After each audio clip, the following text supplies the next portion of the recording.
State lawmakers are on the clock now to get a deal done on property taxes before Thanksgiving. A special session called by Democratic Governor Jared Polis started this morning. 9 News politics reporter Marshall Zellinger joins us live at the Capitol. Marshall, Democrats in charge talked about doing this in a bipartisan fashion, so just curious how that's working out so far.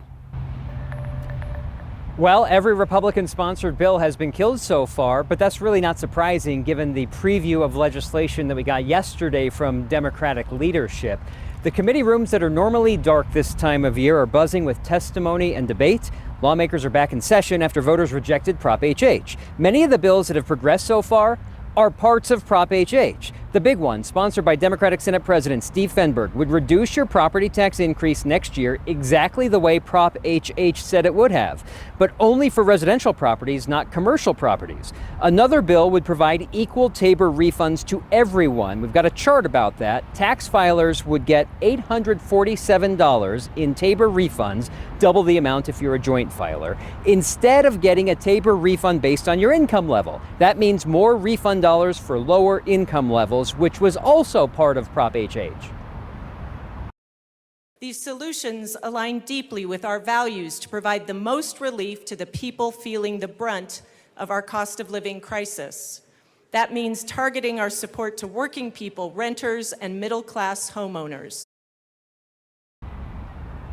It takes a minimum of 3 days to pass legislation in Colorado. So bills can only go so far every day. For example, the Fenberg bill we talked about at the start of this now goes to full debate in the Senate, and it has to stop there today. You can't vote twice in the Senate on the same bill in the same day, which has to happen for a bill to pass. You have to vote on it twice. So it can only be voted on once by the Senate today, has to stop.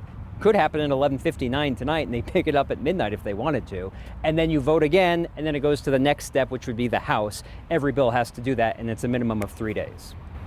All right, well, we know Democrats have the numbers and the power, so you think they can make this happen? I know they're on the clock.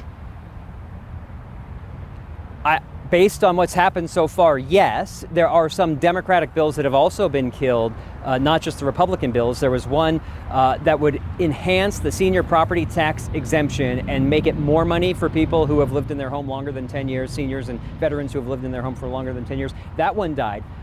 So if there's any animosity because of something like that, I guess you could have infighting between Democrats, but I don't think it would be enough to prevent the legislation from happening. The question is, will it be 3 or 4 days? Maybe that's the debate. Would it end on Sunday or Monday?